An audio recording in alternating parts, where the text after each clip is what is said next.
All right, everyone. Hello.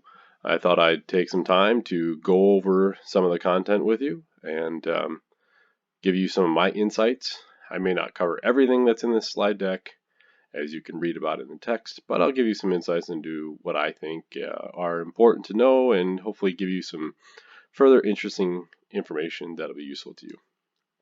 So let's get started. Uh, this first chapter, we're talking about what makes working in organizations and organizing, right? When we look at Catherine Miller's textbook, she's really talking about organizations and the process of organizing.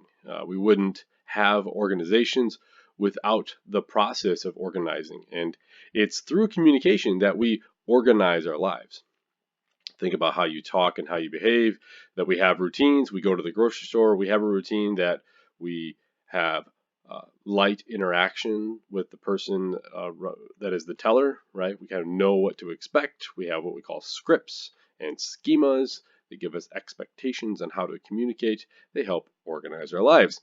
So when we talk about doing business, when we talk about working in organizations, we talk about running companies, we're really talking about organizing people.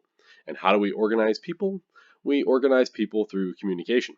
And so we're going to talk about some ways in which large scale, which Miller talks about, that make it difficult, right, to organize, right?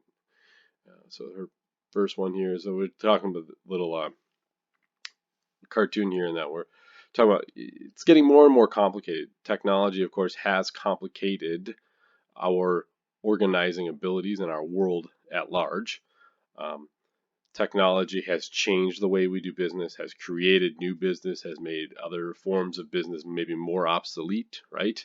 We look at the big crush of stores like Sears, and now I just heard as of today, um, Ace and some other stores are looking to go out of business, shut down more physical locations in favor of online sales. And so we talk about how does this complicate our world? Like I said, when we talk about organizational communication, we're talking about people that communicate and people create organizations. In the business literature, they'll call it emerging organizations. Same idea. It's through our interactions with others that organizations emerge.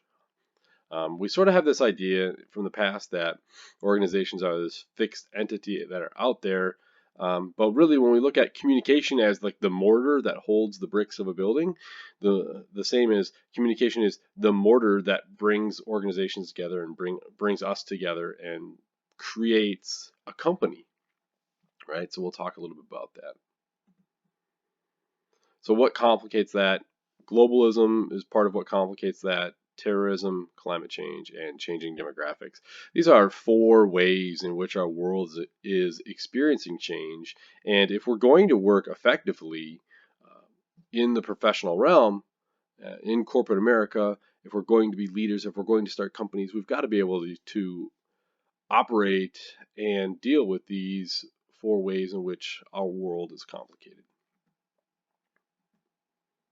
Globalism, right? We're talking about the act of extending to all parts of the world. We're really reaching out. No longer is business done just here in the United States or just in our state or just in our town. We no longer have a cottage industry where maybe it used to be that I would make clothing items. Now we span the divides of time and space, and we do business throughout the world. Um, I teach, right, and I'm teaching this class, but my full-time job is working at Humana as a learning systems professional, and I work out of Wisconsin. We're headquartered out of Kentucky, and I work with people from across the country, and we do a lot of work at home in that way. So in that way, we're not necessarily outside. Well, we are very globalized in that we have a lot of contractors in India, so we have to work with them as well, and so we have a reach. So globalization, it's an action, it's a verb, right? We are extending to other parts of the globe, other parts of the world.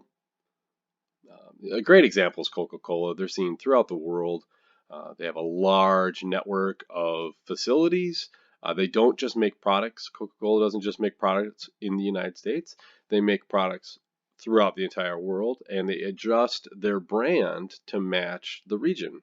And so they offer different flavors. And of course, you can go to Atlanta and taste all those flavors, right? If you visit Coca-Cola in Atlanta, where they're headquartered, here you get an idea of just how far-reaching they are, and that they are the example of a globalized brand.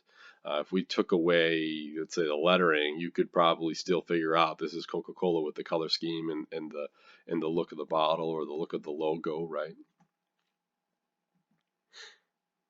And so globalization is going to happen, right? It's this idea that we've got to figure out how are we going to act within a globalized society. We aren't really going to stop it. We're not able to stop it.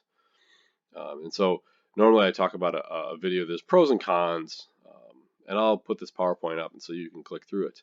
But here's a video about the good and the bad of globalization, and you really should be thinking about, what are some of the pros and cons of globalization, and what are my thoughts on globalization?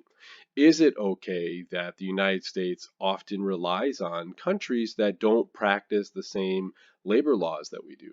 And we have our goods and services made or provided from those countries because they enable us to charge a lower overhead cost. Um, where I work, we have a lot of contractors in India. Why? Because we can have a far global reach, and also our overhead costs. We can really lower our overhead, and we have to decide what are we going to do about that, and what is our standard in the United States going to be. And as a company, we talk about corporate social responsibility. Uh, from your perspective, if you're a company owner, what stance are you going to take? Maybe you are going to say, no, I'm only going to employ people in the United States. Or, no, if I employ people outside of the United States, I'm going to pay them the same wage I'd pay them in the United States, right? We all have those choices to make. What do you think? What's good? What's bad? And it's complicated. There's no um, perfect answer on any of the exams, quizzes, or anything that I give you. I'm not going to ask you which way is the best way to deal with globalization, right? There's no perfect answer. It's really important that you think about it and you think about the answer you want to come up with. Um, so here are some ways in which we can think about and talk about communication as far as an organizational communication perspective, right? Next, we have terrorism. Terrorism is the use of violence, threats to intimidate or coerce, especially for political purposes. It's a state of fear and submission produced by terrorism, and it's a terroristic method of governing or resisting a government, right? And so, terrorists, they tend to be ideological, so they don't really operate in the same idea of rationality and emotionality that we tend to think about in the United States. We want to think rational, but yet we're motivated by our emotions. Um, they focus more on an ideological perspective. I served 8 years in the Marines and I fought in the Iraq War, and I have lots of experience going throughout the world. After I spent time in Iraq fighting for a year, I traveled throughout the world and trained other nations in how to fight anti-terrorism. And one of the things I would often have to train them is that the idea that terrorism is ideological. There is a big idea of what the world ought to look like. And then the people that follow that terroristic approach or belief system, they subscribe to or put faith in this ideology.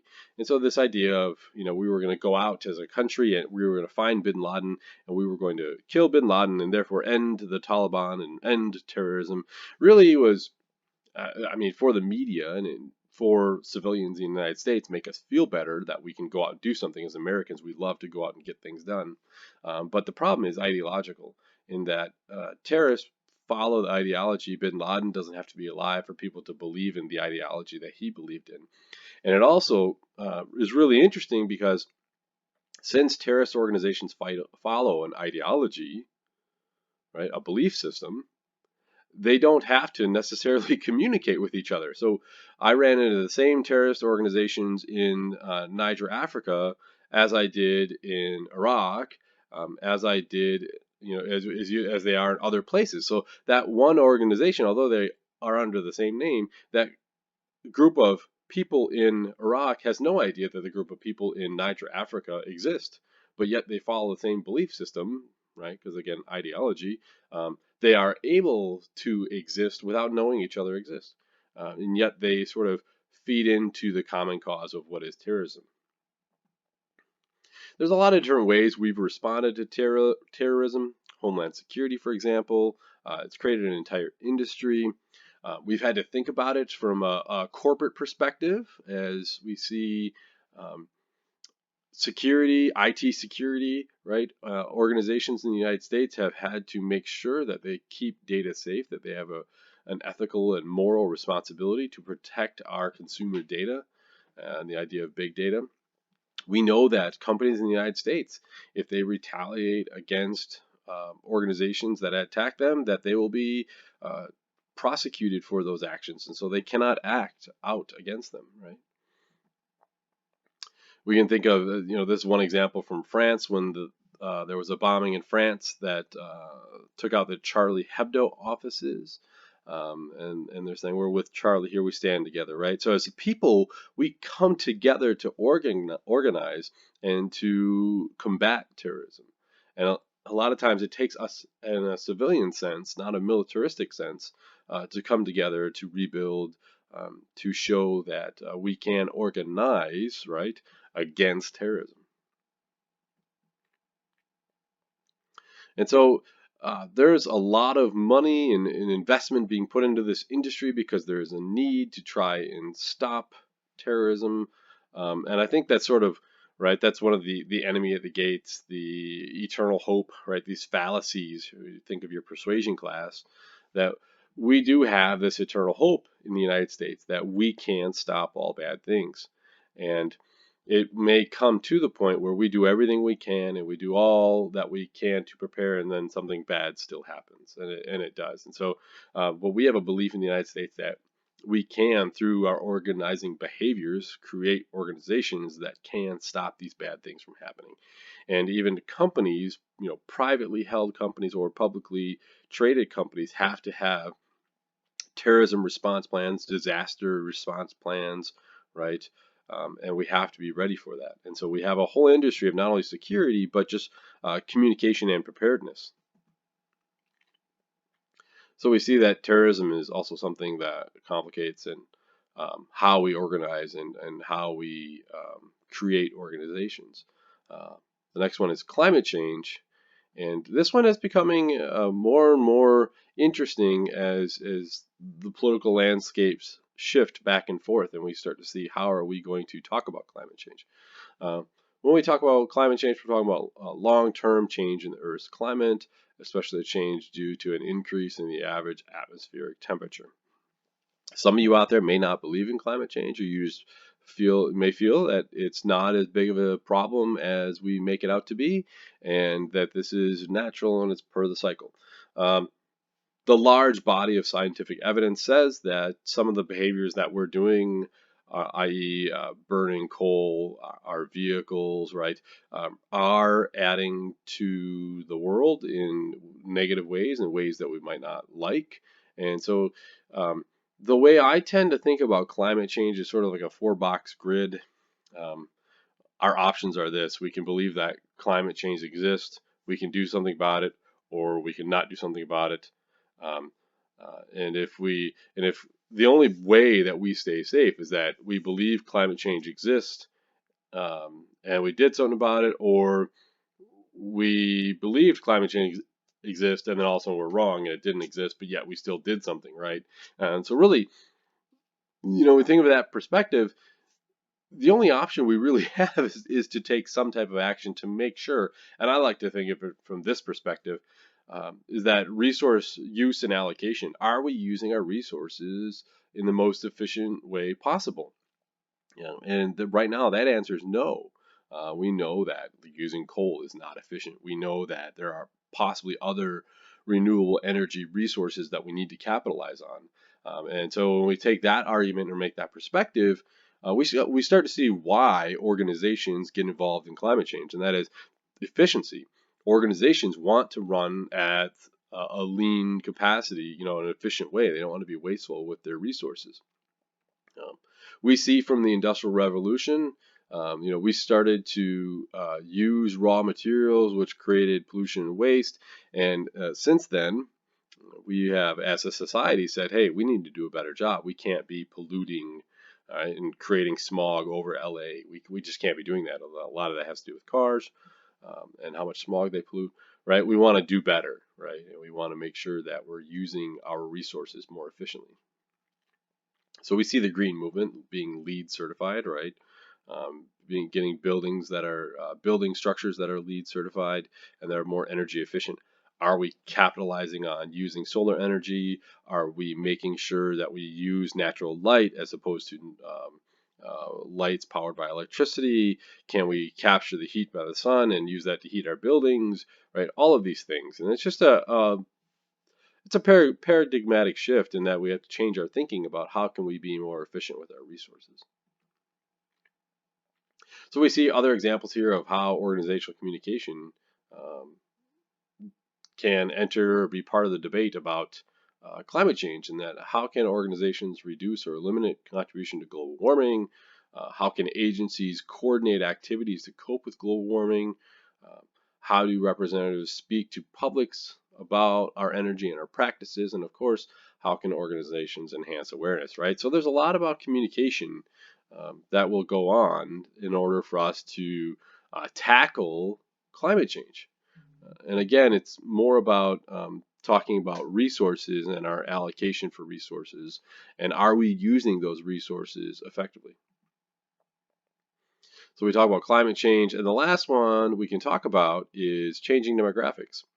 And when we talk about demographics, we're talking about the study of um, societal statistics, populations, right? Births, deaths, diseases, income, marriage, race, age, religion, education, gender, and that really is demographics is an understanding of our us as a people and us as a society. Um, and there is the argument that, hey, if we're putting labels on people, right, we're putting them into categories that may or may not be meaningful, um, or should we really be lumping people together?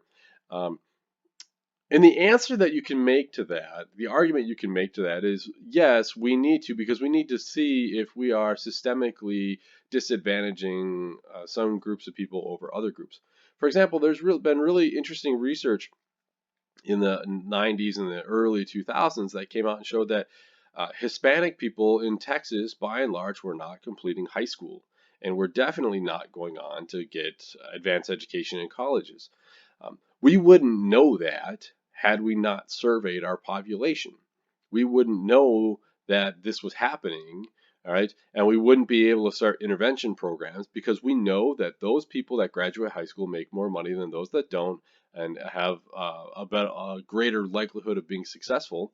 We also know that those that go to college in some form or get some, I don't want to just say college, but post high school training are going to make more money, are going to have things like healthcare, they're going to have a better quality of life, therefore be better contributors to our society. So there is inherent value in looking at some of these demographics and saying, what's happening here? Why is this happening?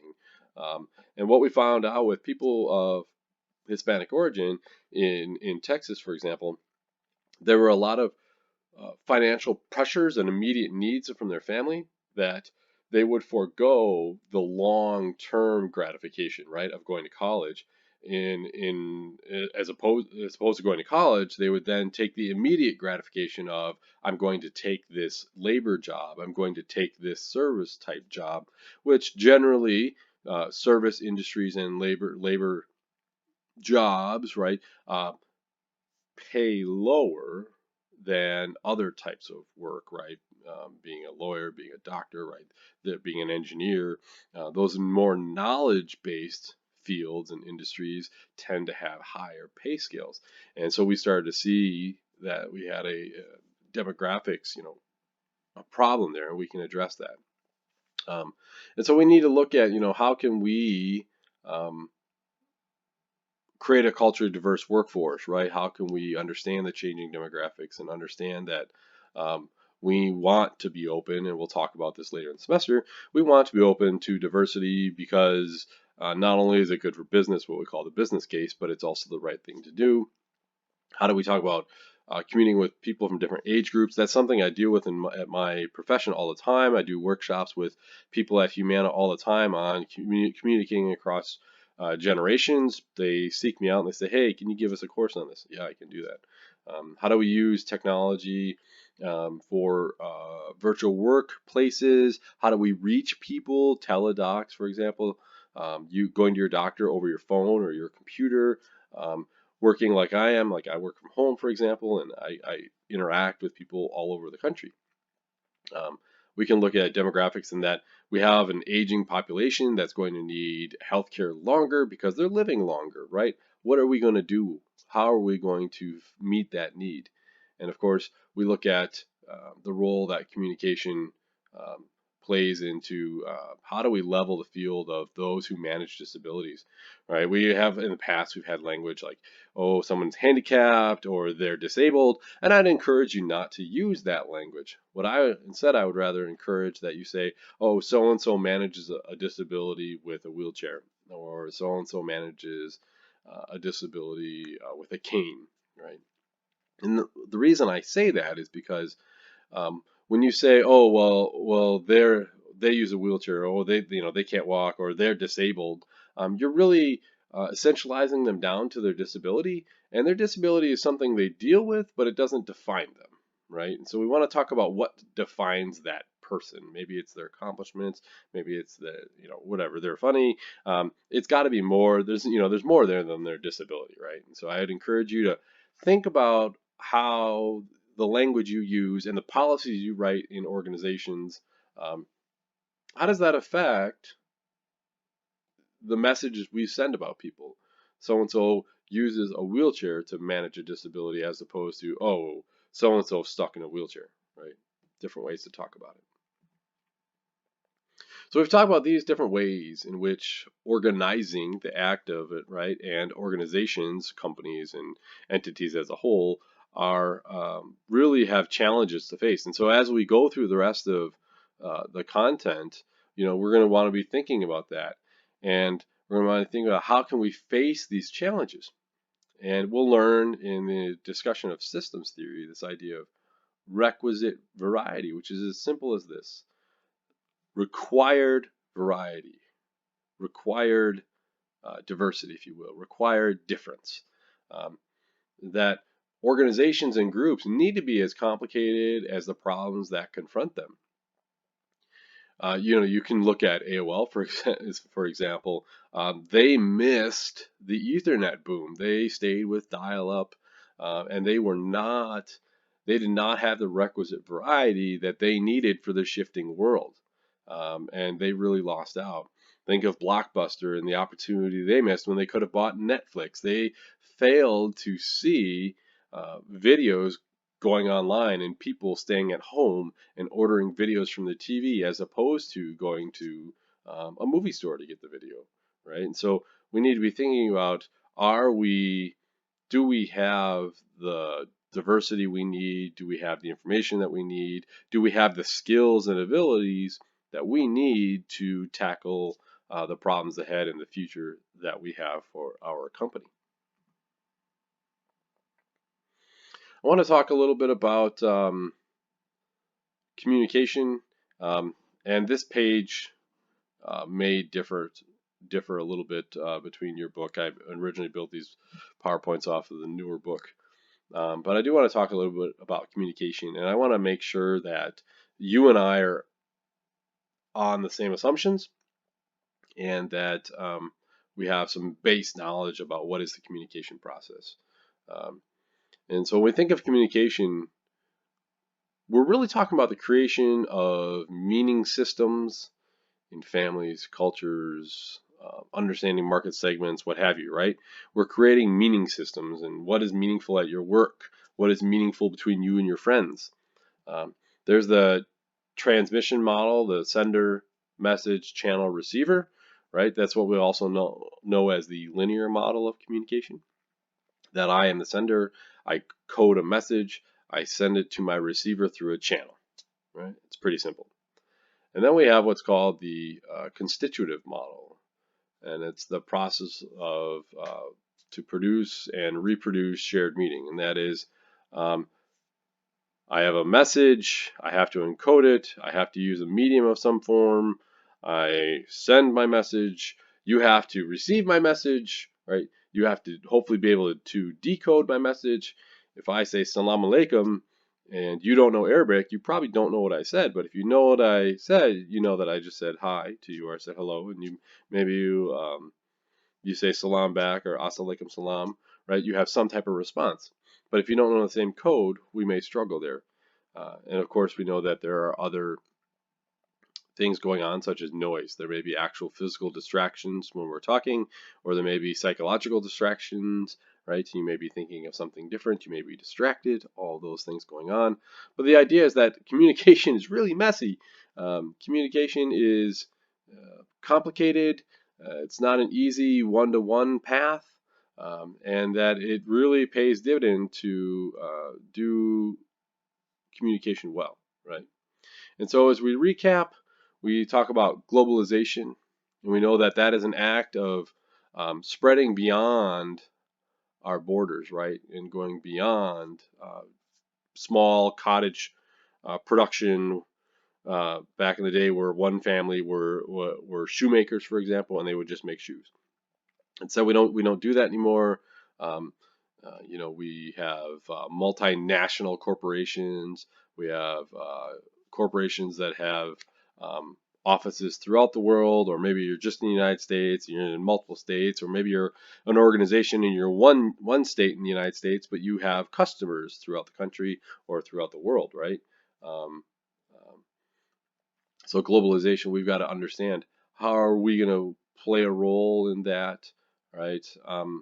How are we thinking about, even I'd say, how are we thinking about culture, right? And are we honoring, maybe if we're pushing out to other countries, are we honoring their culture, or are we having them take over our culture? Um, and then terrorism, I put another example in here, the Times Square bombing, right? Um, we have those happen in the United States. They're terrible events. We want to try to avoid them. And the best way to avoid them is that we have a cohesive force of a network of information sharing and communication behaviors that are happening to help us. Climate change, right? Our Earth, the planet we live on, there are consequences to some of our actions, and we have to make sure we're managing our resources to the best of our ability. And of course, changing demographics. As we see the workforce change, today is really interesting point.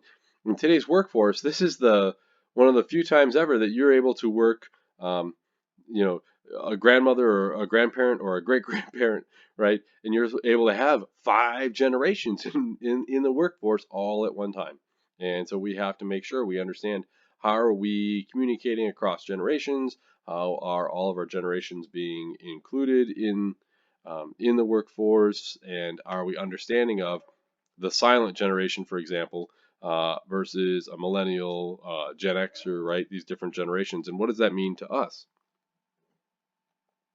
All right. So if you have questions about this is a brief summary. All right. I'm going to try and keep these short. I don't want to drone on. But definitely email me if you have questions. We'll also have discussion posts going, of course, and hopefully you'll be participating in those discussion posts. But if I've said anything in here and you're unsure about it, go ahead, send me an email, and I'll be glad to communicate with you about what we're learning.